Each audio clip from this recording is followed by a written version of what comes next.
7-8 लाख रुपये का अकाउंट जो है फ्रीज पड़ा हुआ था। और थाने जाने के बाद आप समझ सकते हैं कि क्या होता है। आप लोगों के मन में किसी तरह का क्वेश्चन होगा तो आप लोग कमेंट करके पूछ सकते हैं। तो हेलो दोस्तों, नमस्कार, बहुत बहुत स्वागत है आपका मेरे इस नई वीडियो में। तो सबसे पहले मैं इस वीडियो में देवजीत भाई का बहुत बहुत शुक्रिया अदा करना चाहता हूँ और मेरे तरफ से आपको जो है बहुत बहुत कॉन्ग्रेचुलेशन कि आपका अकाउंट जो है अनफ्रीज हो गया है। दोस्तों, आप समझ सकते हैं कि किसी का अकाउंट जो है फ्रीज होने के बाद अनफ्रीज होने पर जो खुशी होती है उसका कोई भी ठिकाना नहीं होता है। तो दोस्तों, आपसे ज़्यादा मुझे खुशी होती है जब कभी भी आप लोगों का अकाउंट जो है अनफ्रीज होता है। तो इसी तरह जो है रिसेंटली एक अकाउंट अनफ्रीज हुआ है देवजीत भाई का। तो मेरे तरफ से उनका बहुत बहुत बधाई। और मैं आप लोगों से ये कहना चाहूँगा कि आप लोगों का भी अकाउंट जो है अनफ्रीज हो जाएगा, बाकी लोगों का भी अकाउंट होगा अनफ्रीज। आप लोगों को जो है थोड़ा सब्र रखना पड़ेगा, धीरे धीरे सबका अकाउंट अनफ्रीज होगा। और कुछ सवालों के जवाब मैं आप लोगों को देना चाहूँगा। कुछ सवाल पड़े हुए हैं कमेंट में, तो मैं उनका जवाब भी आपको देने जा रहा हूँ। तो मेरे एक सब्सक्राइबर ने ये कमेंट किया था कि सर क्या इस अकाउंट को जो है फ्रीज ही या फिर ब्लॉक ही छोड़ दिया जाए, तो क्या ये कभी भी अनफ्रीज हो सकता है या फिर नहीं हो सकता है, या फिर इसको छोड़ दिया जाए तो इसमें कोई दिक्कत होगा क्या।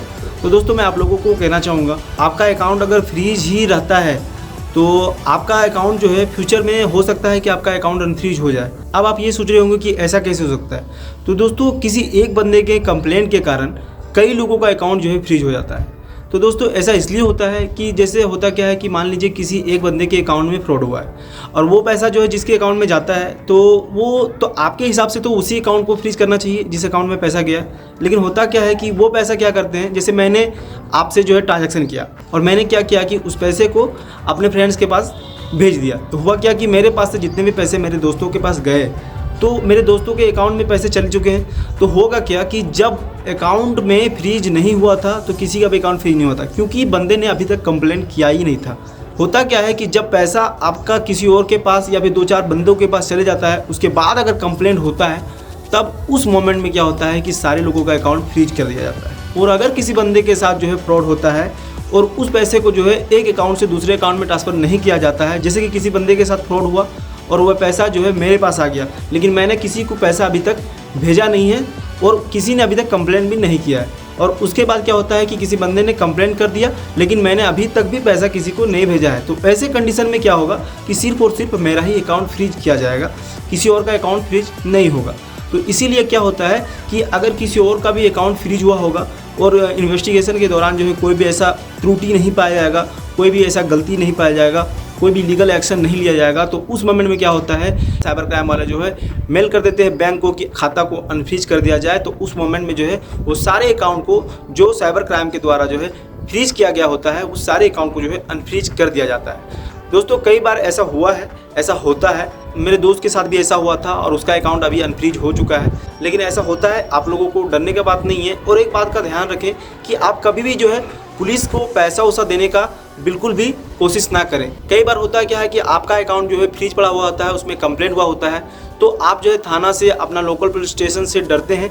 और कई बार होता है कि आपको लगता है कि कभी भी पुलिस आपके घर पे आ सकती है और उसी चक्कर में क्या होता है कि पुलिस आपको जो है थोड़ा सा झांसा देती है या फिर किसी तरह का उसको भनक लगता है, तो आप जो है बहुत डर जाते हैं और उसको पैसा दे देते हैं। दोस्तों, आपको ऐसा करने का बिल्कुल भी ज़रूरत नहीं है, ना ही आपको कोई थाना में या फिर किसी को पैसा देने का ज़रूरत है। और अगर आप ये सोच रहे हैं कि आपको जो है पुलिस को या फिर थाने में पैसा दे के आपका केस हैंडल कर दिया जाएगा, तो आप बिल्कुल भी गलत सोच रहे हैं। ऐसा कुछ भी नहीं होने वाला है। आपका केस जो है जो भी होगा वो साइबर क्राइम से ही होगा। आपको थाना या फिर किसी भी लोकल से कोई मतलब नहीं है और ना ही थाना वाले आपका अकाउंट को अनफ्रीज करवा सकते हैं। और अगर आपको लगता है कि आपको डर है तो आप थोड़ा बच के रहें। अगर आप ये सोच रहे हैं कि मैं ऐसा क्यों कह रहा हूँ, तो दोस्तों मैं इसलिए ऐसा कह रहा हूँ कि कुछ दिन पहले जो है एक बंदा था जिसका एज 17 to 18 हो रहा होगा। तो दोस्तों, इतना साल का बच्चा था और उसके अकाउंट में जो है 7-8 लाख रुपये का अकाउंट जो है फ्रीज पड़ा हुआ था। उसने मुझे बताया कि भैया मैं 17-18 साल का बच्चा हूँ और मेरे साथ एक प्रॉब्लम हो गया है। तो मैंने उनसे पूछा कि क्या प्रॉब्लम है। तो उसने मुझे कहा कि भैया देखिए, ऐसा बात है कि मैं अपनी दीदी का अकाउंट जो है हैंडल कर रहा था और उसके बीच में क्या हुआ, क्या किसी ने मुझे पैसे भेजे, मुझे नहीं पता था कि इस तरह का प्रॉब्लम हो जाएगा और मेरा अकाउंट जो है फ्रीज हो गया है। तो मुझे अब क्या करना है, मैं बहुत ही डरा हुआ हूँ। वो बहुत ज़्यादा जो है डर गया था। कुछ दिन बाद क्या होता है, उसके पास एक नोटिस आता है। तो वो नोटिस कैसा होता है, वो जो नोटिस उसके पास आता है वो नोटिस जो है वो हाथ से लिखा हुआ नोटिस होता है।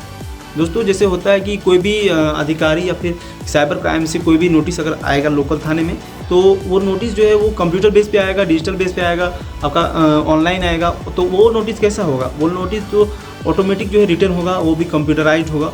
लेकिन उसका नोटिस जो था वो हाथ से लिखा हुआ नोटिस था। उस तरह से क्या हुआ कि उसको थाना जाना पड़ा। उसके बाद क्या हुआ कि उसके साथ जो है कुछ पैसे का लेन देन हुआ, और थाने जाने के बाद आप समझ सकते हैं कि क्या होता है। तो उसके बाद क्या हुआ कि वहाँ पर उसके साथ जो भी किया गया, उसके बाद जो है उसे बोला ठीक है आप जा सकते हो, कोई दिक्कत नहीं है, ठीक है। लेकिन मैं आपको बता दूं कि उसके कहने से आपका प्रॉब्लम कुछ नहीं सॉल्व होने वाला है। ना ही उसको 50,000 या फिर 1 लाख कुछ भी दे दीजिए, आप कितना भी पैसा दे दीजिए, आपका वहाँ से केस सॉल्व नहीं हो जाएगा। आपका जो प्रॉब्लम है वो पूरा क्लियर होगा तभी जब आपका वहाँ से क्लोज होगा। तो दोस्तों आप इस बात का खास ध्यान रखें कि अगर आपका अकाउंट फ्रीज होता है तो आप किसी को ना बताएं। कोई भी अड़ोस पड़ोस में कोई भी आदमी है, किसी के साथ जो है आप प्रॉब्लम मत शेयर कीजिए कि मेरा अकाउंट जो है फ्रीज हो गया है। क्योंकि कई बार होता है कि आपके अड़ोस पड़ोस में आपके दुश्मन भी रहते हैं जो आपके प्रॉब्लम को और भी बढ़ा सकता है। वैसे में क्या होता है, 1-2 आदमी जो है वो थाना सा थोड़ा सा आना जाना होता है, तो उसका क्या होता है कि वो आपसे अगर कोई दुश्मनी किसी तरह का निभाना चाहता होगा तो वो थोड़ा सा उसको भनक दे देगा थाना में।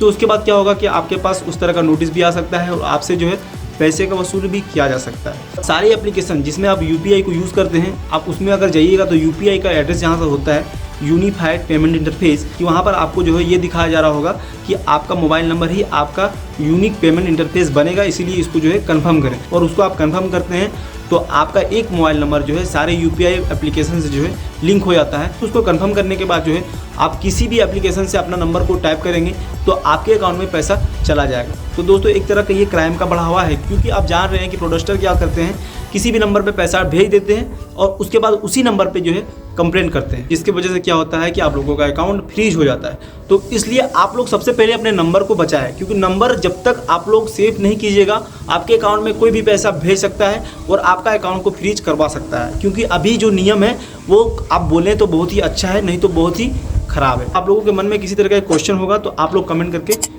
पूछ सकते हैं। तो वीडियो अगर अच्छा लगा होगा तो मेरे वीडियो को लाइक कर दीजिएगा, शेयर कर दीजिएगा और मेरे चैनल को सब्सक्राइब जरूर कर लीजिएगा। तो आप लोग इस बात का ध्यान रखिएगा। मिलते हैं फिर इसी तरह के एक नई वीडियो में, तब तक के लिए जय हिंद।